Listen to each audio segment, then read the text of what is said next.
Moyenne. Juliette Kamde. Bonjour, bienvenue dans cette édition. Les personnes âgées sont célébrées ce 1er octobre.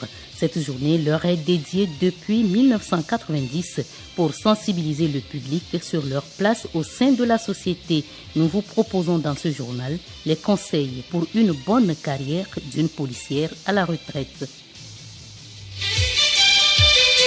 Togocom a lancé hier son produit « Ça c'est moi ». C'est un forfait d'ex-service que les clients peuvent adapter à leurs besoins. Le capitaine Ibrahim Traoré est le nouvel homme fort du Burkina Faso. Un groupe de militaires a annoncé hier à la télévision nationale la mise à l'écart de Paul-Henri Damiba. Le mois d'octobre est dédié à la lutte contre le cancer du sein. Nous en parlerons avec notre invité Stéphane Domifa Awiti, président de la Ligue togolaise de lutte contre le cancer. En second invité, le ministre de l'Urbanisme, de l'Habitat et de la Réforme foncière, Kofi Tcholenyanou, nous entretiendra sur comment éviter les occupations anarchiques de terrain. Et pour finir, vous suivrez également les sports, les échos du palais et la revue de presse.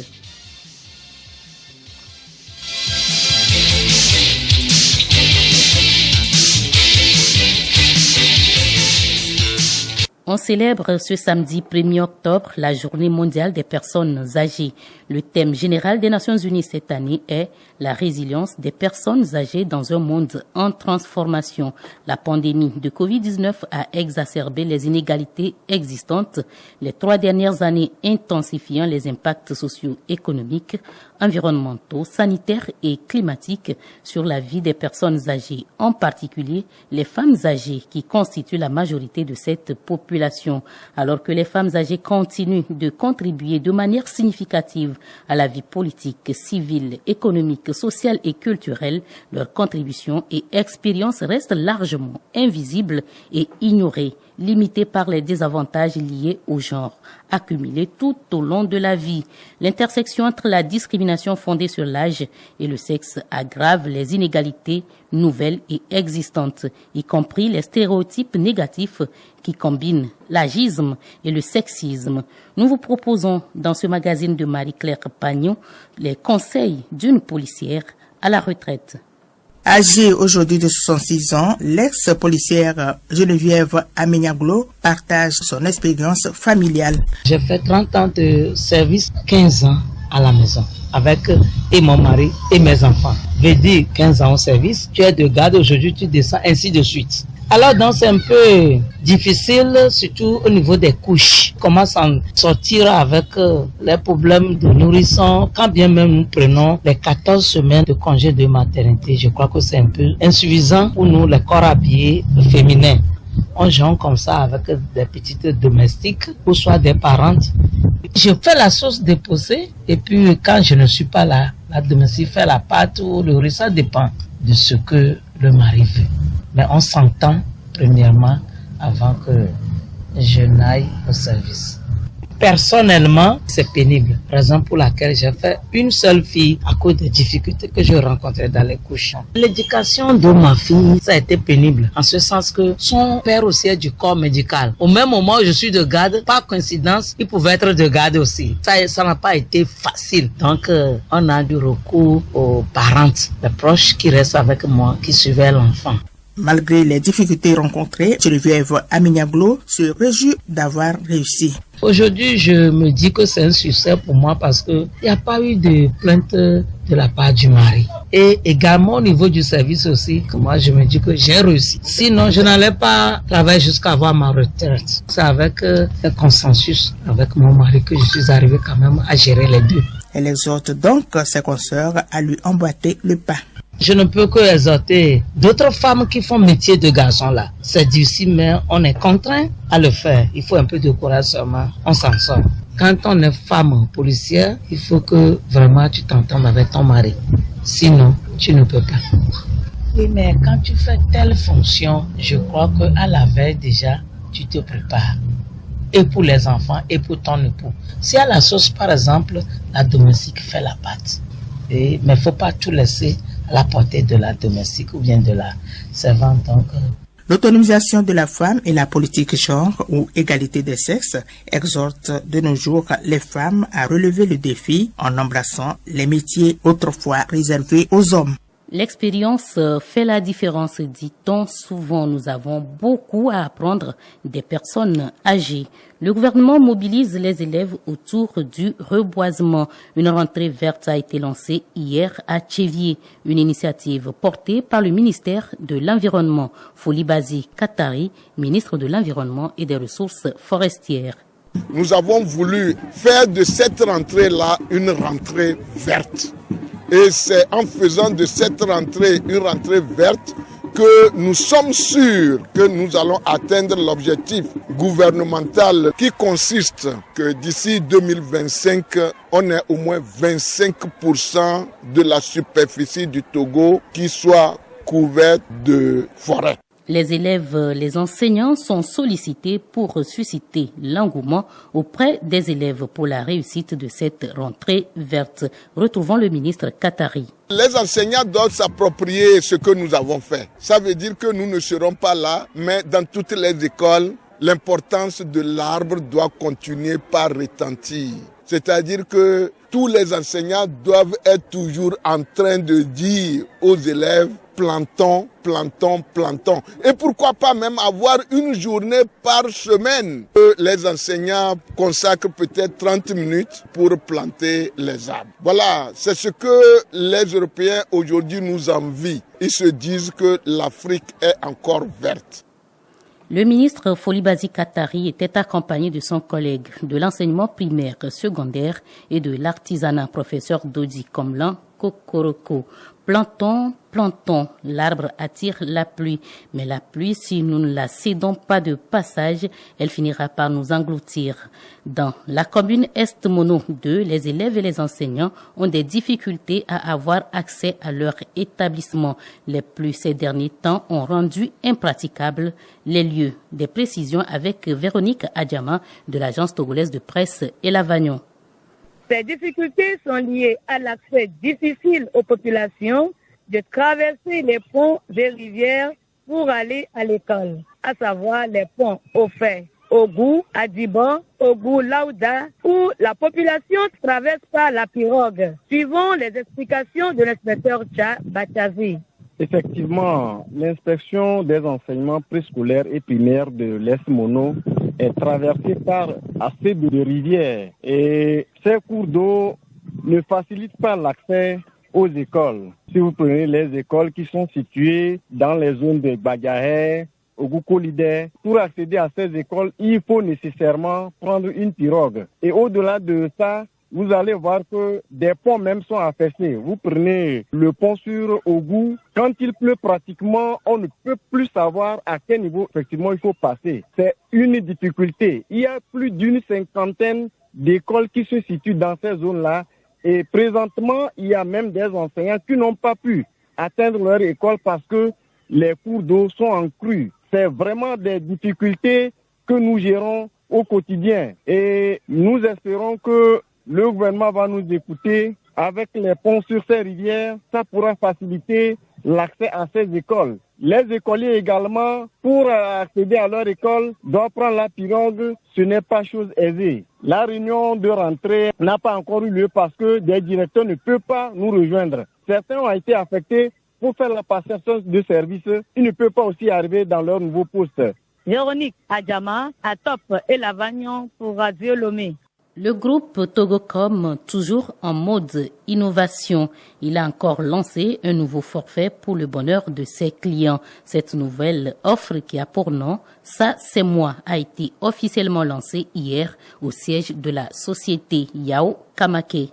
Le nouveau produit « Ça, c'est moi » est un ensemble de forfaits spécialement taillés sur mesure selon les habitudes de consommation de chaque client. Pour le directeur marketing de Togocom, Eric Tchawalassou, plus qu'une offre, Ça c'est moi est une expérience. Ça c'est moi, c'est pas seulement une offre, c'est une expérience, c'est une innovation sur le marché. En termes d'usage et de budget, ce qu'il vous faut en fait en tant que client de Togocom. Vous êtes sur le réseau, le plus grand réseau 4G du Togo. Vous avez un budget, qu'il soit grand ou petit. Vous avez une offre adaptée à votre budget. C'est ça, c'est bon. Le client avec Ça c'est moi bénéficie de baisses forfaitaires allant jusqu'à 50% par rapport au forfait Internet en catalogue. Une première au Togo pour l'opérateur Togocom qui ne cesse d'innover pour le plus grand bonheur de ses clients. Et pour accéder au service Ça c'est moi, ce n'est pas compliqué. Très simple, vous tapez étoile 909, étoile 1 dièse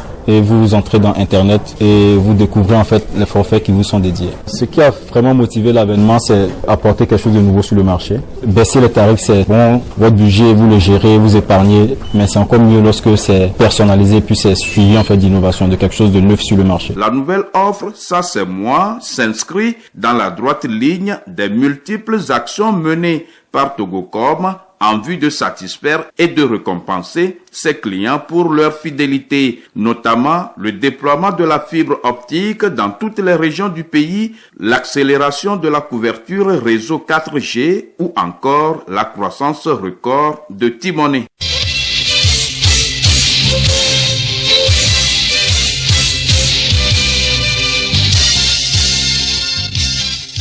Coup d'État au Burkina Faso, un groupe de militaires a annoncé hier à la télévision nationale la dissolution du gouvernement et la reconstitution.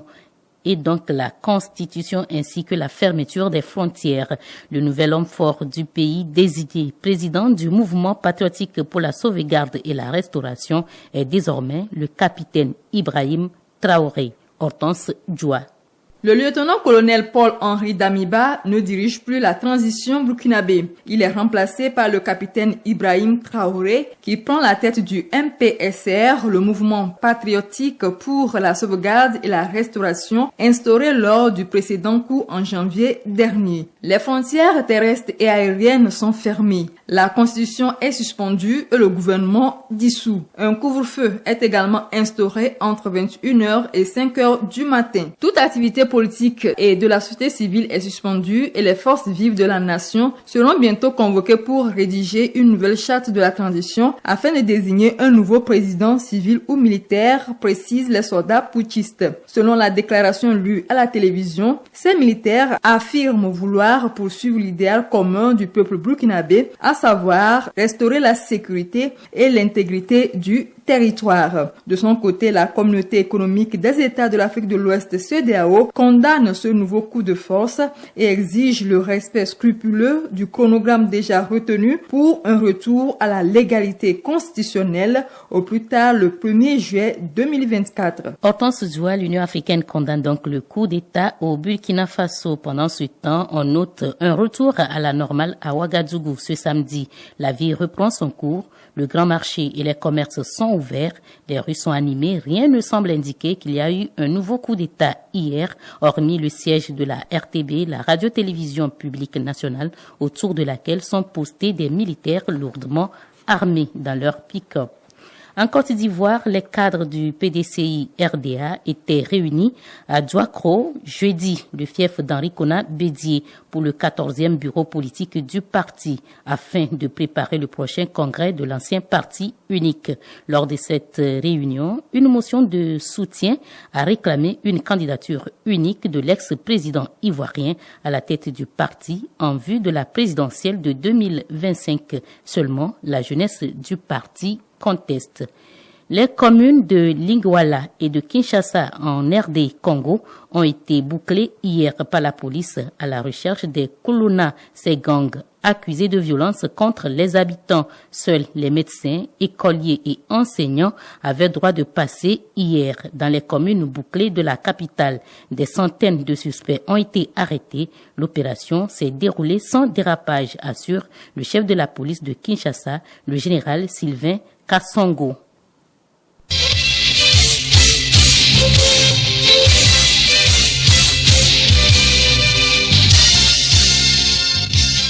Nous célébrons dès ce 1er octobre et ce pour tout le mois d'octobre, l'octobre rose.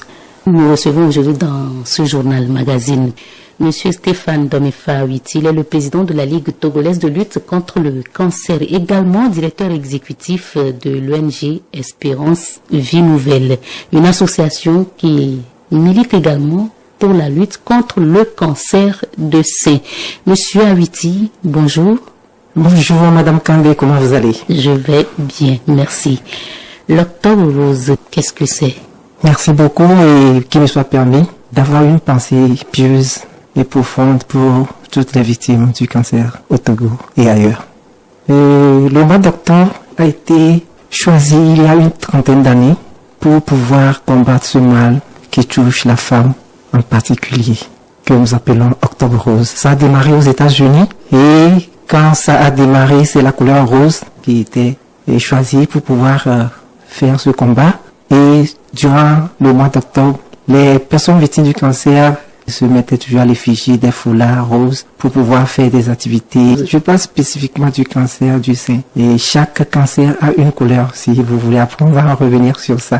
Les enfants portent la couleur or, jaune or. C'est spécifiquement pour le cancer et pédiatrique, le cancer des enfants. Et à partir de l'année prochaine, nous allons tout faire pour que les enfants ne soient plus mis sur les bancs de touche parce que le mois de septembre est consacré à la lutte contre le cancer pédiatrique, c'est-à-dire le cancer des enfants, que nous allons à partir de l'année prochaine veiller pour que le mois de septembre, avant de rentrer dans l'octobre avec les mamans, nous verrons pour les enfants qui souffrent, qui sont touchés par le cancer pédiatrique, soient vraiment aussi écoutés et leur voix doit compter pour qu'on puisse mener cette lutte aussi efficacement au Togo.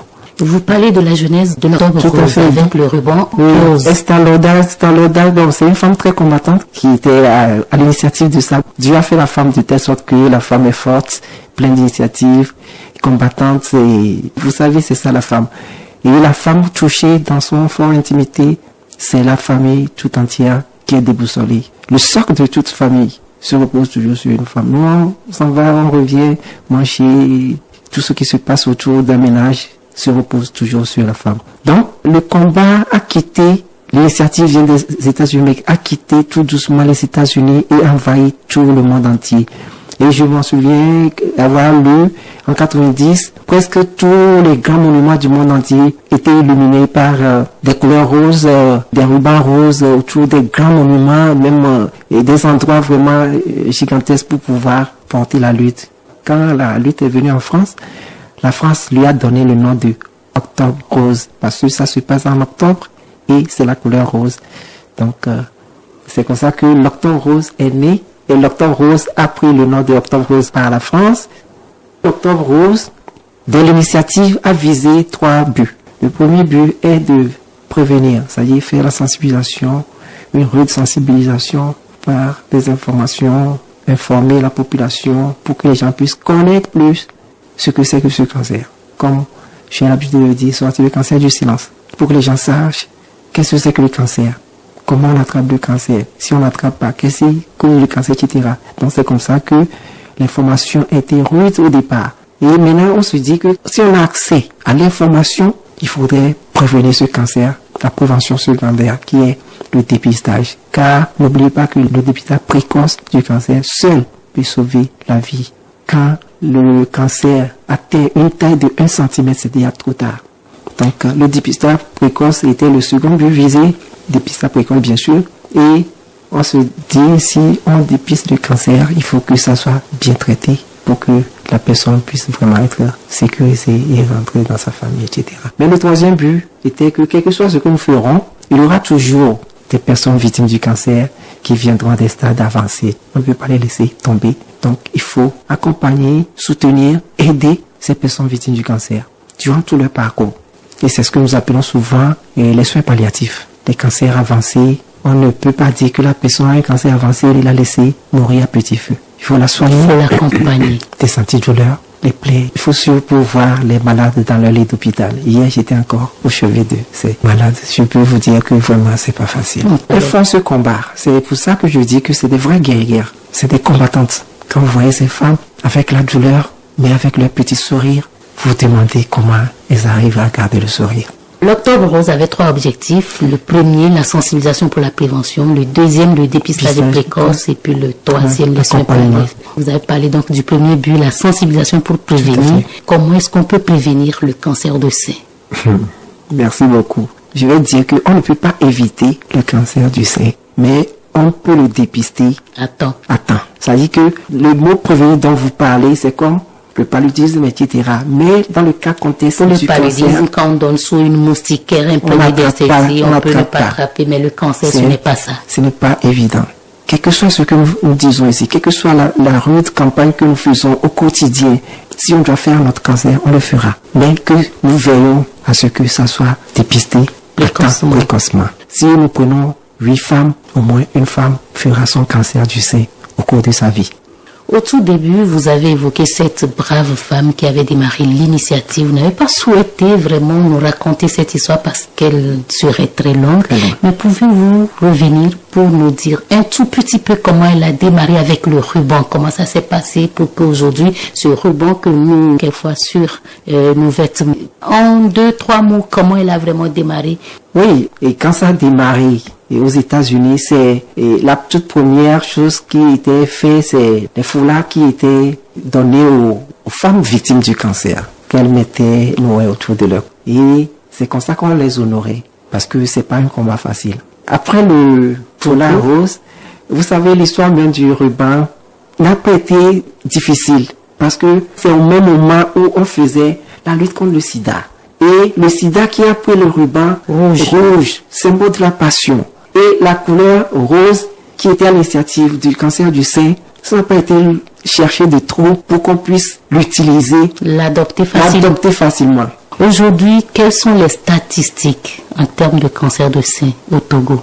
Nous avons les statistiques de 2021 qui donnent les chiffres de environ 900 cas du cancer du sein au Togo. Pour une année, c'est des chiffres par extrapolation. Nous sommes proches du Bénin. Quand on voit les chiffres du Bénin, c'est pas très loin du Togo, etc. On fait des chiffres à base d'une extrapolation, mais selon les expériences, c'est pas loin de la réalité quand même. Mais il y a une partie qui est sous-estimée. Souvent, moi, je dis à peu près 1000 cas de cancer doivent être tenus compte dans les statistiques. Mais même si c'est un cas de décès ou bien de prévalence du cancer, je pense que ça doit nous inquiéter. Parce que pour chaque cas de malade, en tant que nation, en tant que département gérant le domaine de la santé, on doit pouvoir se dire pourquoi ce cas, et s'il y a un décès, pourquoi ce décès, est-ce qu'on aurait pu faire autrement? On devait se poser beaucoup de questions. Mais parlant jusqu'à de 900 cas, moi, ça me frise un peu souvent quand je donne ces chiffres, je dis, c'est combien d'avions qui sont tombés en l'air? 450 décès, c'est déjà beaucoup. C'est énorme. C'est énorme. Mais ce qui est vraiment difficile pour nous, en tant qu'organisation de la société civile, c'est que ces cas qui décèdent, au moins 70%, au moins de 50 ans. Et c'est des bras valides pour le pays. Et encore difficile à accepter que parmi ces cas, il y a des femmes qu'on peut sauver, mais qui n'ont pas de moyens. On les voit mourir à petit feu, comme ça, jusqu'à dans la tombe. C'est là où, vraiment, et nous sommes tellement choqués par ce drame du cancer. Et nous disons toujours que c'est pas de la justice, c'est de l'injustice sociale. Parce que nous avons tous le droit de vivre en bonne santé, d'avoir accès aux soins, d'avoir accès aux traitements médicaux. Si notre vie venait à être menacée. Et à ce niveau, vous proposez quoi à la Ligue togolaise par rapport au droit à la santé, au droit aux soins? Oui, depuis l'année passée, nous on s'est dit que l'État seul ne peut pas tout faire. L'État, c'est nous-mêmes. Je pense que notre part de contribution aux côtés de l'État, c'est ça que nous faisons depuis plus d'une dizaine d'années déjà. Et c'est l'État qui doit nous juger par nos actions. Depuis qu'on criait pour la prise en charge, l'accès aux soins, on s'est dit que c'est un peu difficile comme réalité à voir. Mais à notre niveau, on s'est dit que c'est pas impossible. En tant que Togolais, on se dit que pourquoi pas nous-mêmes, nous n'aurions pas initié cette solidarité agissante pour contribuer à ces malades, à ces personnes fauchées par ce cancer, en faisant des collectes de dons pour pouvoir donner accès aux soins à ces malades. Et c'est ce qu'on a lancé l'année passée, pour que on puisse mobiliser les fonds pour aider les malades qui ne peuvent pas s'offrir, je dis bien, ce luxe, parce que c'est devenu comme un luxe. Si vous voyez des gens qui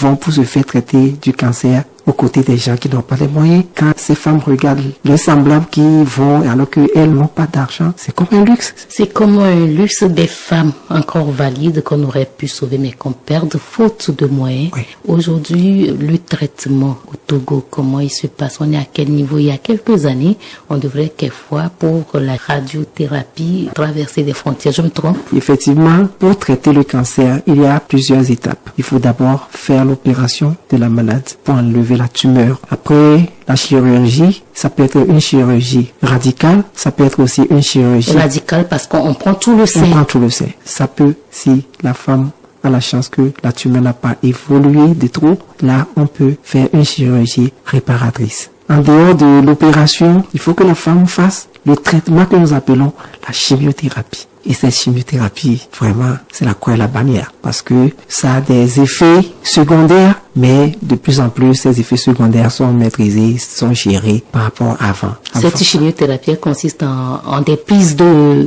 médicaments. Oui, c'est des sérums. C'est des produits qu'on met dans des sérums qu'on inocule à la femme. Et ça se fait à chaque 21 jours. Si vous ratez, vous recommencez. Maintenant, il y a une autre formule qu'on fait chaque semaine. Ça aussi, c'est possible. Mais en ratant une séance, vous êtes obligé de recommencer. Et avant chaque chimiothérapie, il faut faire les bilans pré-chimio, des analyses, etc. Et surtout, il faut bien manger. Parce que si il arrivait que le NFS ça baissait un peu, bon, ça je ne vais pas trop m'aventurer sur le domaine des médecins, mais sachant avec mes expériences que il faut que la femme puisse bien manger et récupérer normalement avant de subir la prochaine séance de chimiothérapie. Donc, après la chimiothérapie, qui est à 4, 6, voire 10 séances, et il y a parfois les gens qui font jusqu'à 12 séances, et pourquoi pas au-delà de ça. Ça dépend du degré du pronostic.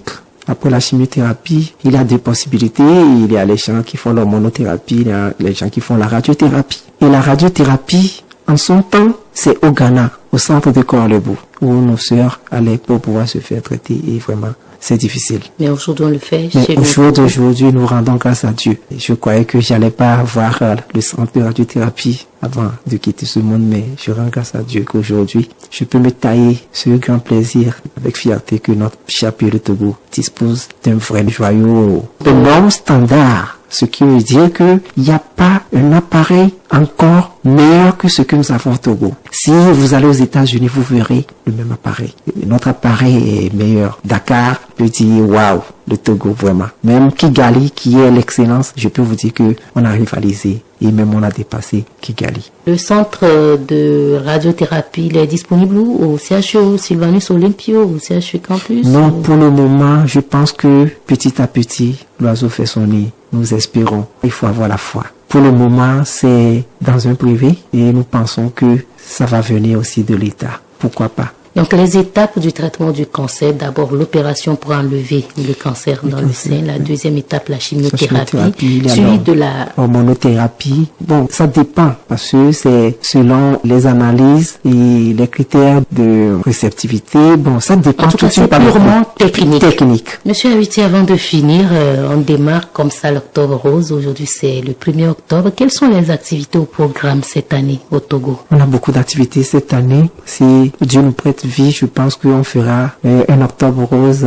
assez beaucoup de couleurs, beaucoup de vivacité après Covid-19. Depuis 3 ans, on n'a plus fait de grandes activités. Et cette année, il y aura un lancement la semaine prochaine, le jeudi prochain. On aura fait le lancement officiel, suivi en même temps de la campagne de dépistage à tarif réduit. Et il y a un côté aussi que nous faisons toujours le dépistage gratuit. C'est le lieu de lancer un appel à toutes les sociétés, aux bonnes volontés, pour pouvoir sponsoriser et subventionner ces dépistages.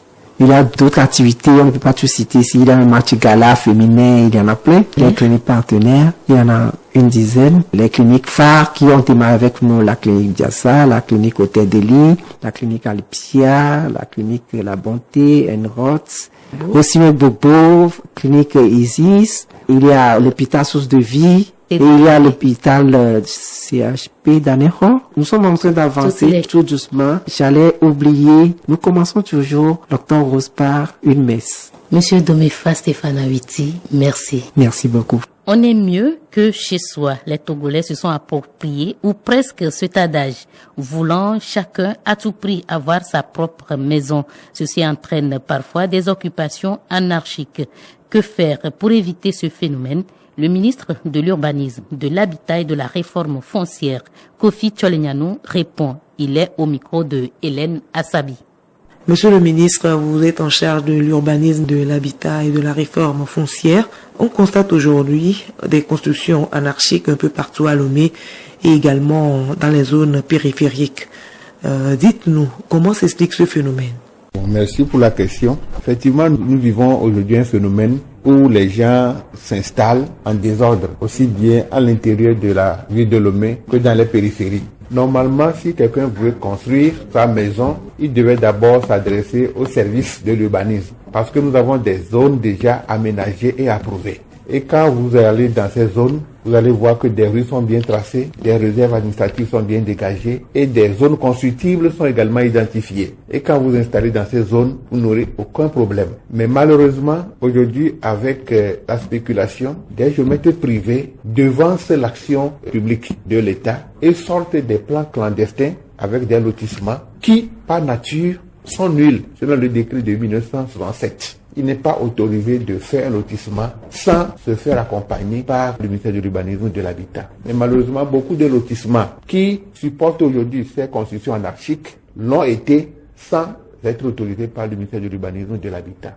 Donc, ces lotissements clandestins, comment ça se passe? Les géomètres privés font le lotissement, dégagent d'abord dans un premier temps une réserve à la taille de la propriété qu'ils ont lotie. Mais après, comme la zone n'est pas approuvée, ils se mettent en complicité avec des propriétaires pour remorceler les réserves. Ce qui fait qu'aujourd'hui, quand vous dépassez la zone de Limousine, la zone de Koé, vous n'allez pas rencontrer de réserves administratives. C'est un étalement humain où les équipements socio-collectifs auront de la peine à être installés du fait qu'il n'y a pas de l'espace de l'État pour accueillir ces infrastructures. Donc c'est des phénomènes aujourd'hui qui sont réels, contre lesquels l'État se bat, mais la population aussi doit aider l'État à pouvoir faire des aménagements. Donc en réalité, si l'État devait être rigide, ces installations anarchiques devaient faire l'objet de démolition. Donc nous devons faire attention, j'invite la population à se rapprocher des services techniques. Chaque fois que quelqu'un veut acheter même un lot quelque part, il faut s'assurer que la zone est déjà approuvée. Vous l'avez dit, il faut s'assurer que la zone est approuvée, mais comment? Les plans même dont se prévalent ces occupants anarchiques, quand vous voyez ces plans, avant quand on avait les 3 tampons, on met un cachet où dit valable exclusivement qu'en cas d'occupation légale constatée. Ça veut dire beaucoup de choses. Ça veut dire qu'on te donne ce plan juste pour te rappeler que là où tu vas t'installer là, rien ne te dit que c'est définitif, que demain, l'emplacement là peut faire l'objet d'un passage d'une voie. Donc, que cela ne te surprenne pas plus tard. C'est pourquoi on doit toujours faire attention pour venir plus tôt auprès des services techniques du ministère de l'Urbanisme pour se situer par rapport à où payer des lots avant de faire nos constructions. Une dernière question, ministre Kofi Tcholenyanou en charge de l'habitat. Nous avons appris qu'avec l'annonce des 10 mesures du chef de l'État pour lutter contre la vie chère, certains bailleurs ont décidé d'augmenter le prix des loyers. Qu'avez-vous à leur dire?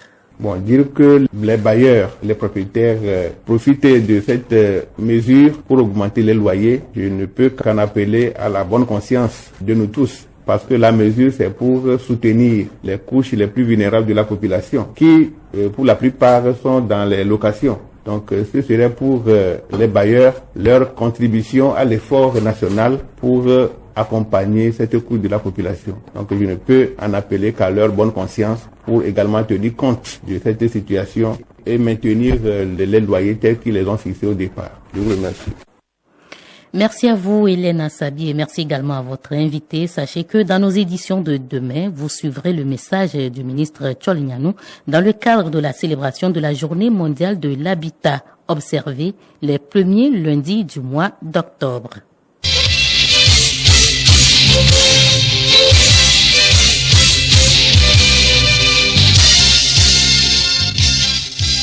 Les sports du football, le week-end prochain sera dur pour les clubs togolais engagés sur le continent.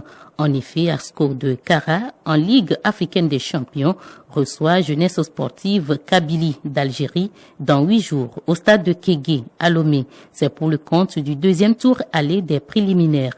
De son côté, ASK de Kara va recevoir dimanche prochain, toujours au stade de Kégué, le club USM d'Alger dans le cadre de la Coupe CAF. Nous passons sans transition à la revue de presse, plutôt à Écho du Palais, viol sur mineur. L'inculpé Afo est condamné à 15 ans de réclusion criminelle. Retour sur les faits avec vous, Hélène Assabi. Le 14 janvier 2016, aux environs de 15 heures, la petite Delphine, âgée de 9 ans, se rendait à l'école lorsqu'elle a été apostrophée par le nommé Afo Soulé, qui lui demanda de venir à son domicile lui rendre un service. Arrivé à la maison, il la fit rentrer dans sa chambre et lui imposa des relations sexuelles. Des passants surprirent la petite Delphine à sa sortie du domicile de son gourou sexuel et le dénoncèrent. Après une enquête préliminaire, l'inculpé Afo a reconnu les faits, mais a varié dans ses déclarations. Il a expliqué aux agents enquêteurs de la police qu'il dormait dans sa chambre, dont la porte était entrebâillée, lorsque la petite Delphine s'est invitée et s'est mise à le caresser. Très vite, il entra en érection et éjacula. Au même moment, 2 dames cognèrent à sa porte pour amener la fillette. Ce n'est qu'après que la police est venue l'interpeller. Il ajouta également que le sperme a simplement taché la victime sans qu'il ne se passât quelque chose entre eux. Mais au cours de l'instruction, il a reconnu qu'il n'est pas à son premier acte d'abus sexuel sur mineur. Et s'agissant de la petite Delphine, c'était la 2e fois le jour où il a été arrêté. Il soutient que son comportement est involontaire, conséquence de la folie dont il a souffert. Mais l'examen psychiatrique auquel le nommé Afo a été soumis relève qu'il ne présente aucune anomalie mentale ou psychique constituée et ne présente pas de symptômes orientés vers une pathologie pouvant abolir ou altérer son discernement. Il est donc accessible à la sanction pénale. Ainsi, à l'audience du 13 avril 2018, le nommé Afo a été condamné à 15 ans de réclusion criminelle et a payé à la partie civile la somme de 500 000 francs CFA à titre de dommages et intérêts. On se retrouve samedi prochain pour un autre numéro. À samedi prochain, Hélène Assabi, la première journée nationale des sports respectée le samedi dernier, la 77e Assemblée générale des Nations unies et la rentrée scolaire 2022-2023 sont les quelques sujets à la une des parutions de la semaine. Revue de presse avec Léontine Atogima. Reprise effective des classes, plafonnement des prix des fournitures scolaires, gratuité aux primaires et secondaires, recrutement de 3000 enseignants, telles sont les mesures prises pour une année scolaire réussie. Un pari gagné par le gouvernement, estime Nouvelle Opinion. Le journal s'attend également à plus d'initiatives afin de redonner une place de choix à l'éducation dans la création de nouveaux citoyens compétents, efficaces et intègres, totalement revêtus des qualités et vertus utiles à notre société d'aujourd'hui et de demain. L'éveil de la nation est du même avis. L'hebdomadaire souligne que ces dispositions visent également à avoir une année scolaire sans perturbation. Il s'agit ainsi d'une quête permanente de la sérénité. Flambeau des démocrates relève de son côté que le ministre en charge des enseignements primaires, secondaires et techniques a été clair par rapport au prix qu'il attache au déroulement normal de la nouvelle année académique, aussi bien au niveau des enseignants qu'à celui des élèves. L'Union pour la patrie évoque le principe du dialogue adopté par le gouvernement pour que règne cette sérénité à la rentrée scolaire. Un dialogue empreint d'écoute mutuelle, de modération et de sens de responsabilité des différentes parties prenantes dans le secteur éducatif pour une année sans remous, ajoute le bi-hebdomadaire. 117e Assemblée générale de l'ONU, 2 pays, 2 discours historiques, titre La Dépêche. La parution se réfère au discours du ministre togolais des Affaires étrangères Robert Doucet et celui du Premier ministre malien. L'Union pour la patrie abonde dans le même sens et cite un extrait du discours du ministre des Affaires étrangères en ces termes. Certains ne veulent tout simplement pas que l'Afrique soit un continent fort. Fin de citation. Un discours novateur, courageux selon bon nombre d'observateurs, décrit le journal. Entre discours et réalité, l'impératif de revoir les cartes de la gouvernance mondiale mentionne liberté. Pour finir, journée nationale du sport, coup d'essai, Paris réussi, acclame le Républicain Info. La manchette n'est pas de cet avis. Elle se demande quel serait le bien fondé de cette initiative en cette difficile période de la vie chère où la grande majorité des Togolais peinent à joindre les deux bouts.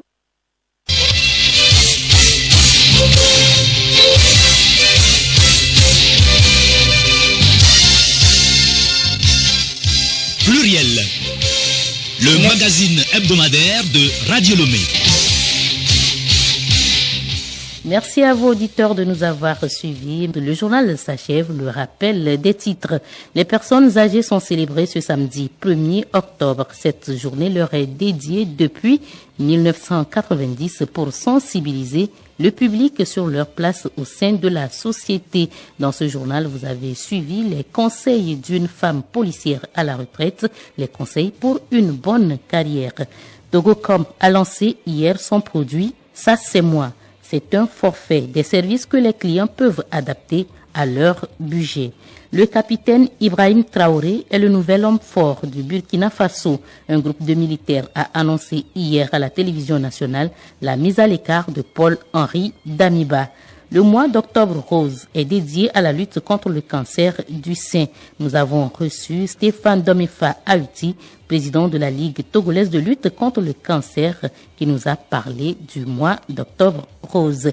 En second invité, nous étions avec le ministre Kofi Tcholenyanou de l'urbanisme, de l'habitat et de la réforme forestière. Il nous a entretenu sur comment éviter les occupations anarchiques de terrain. Il était au micro de Hélène Assabi.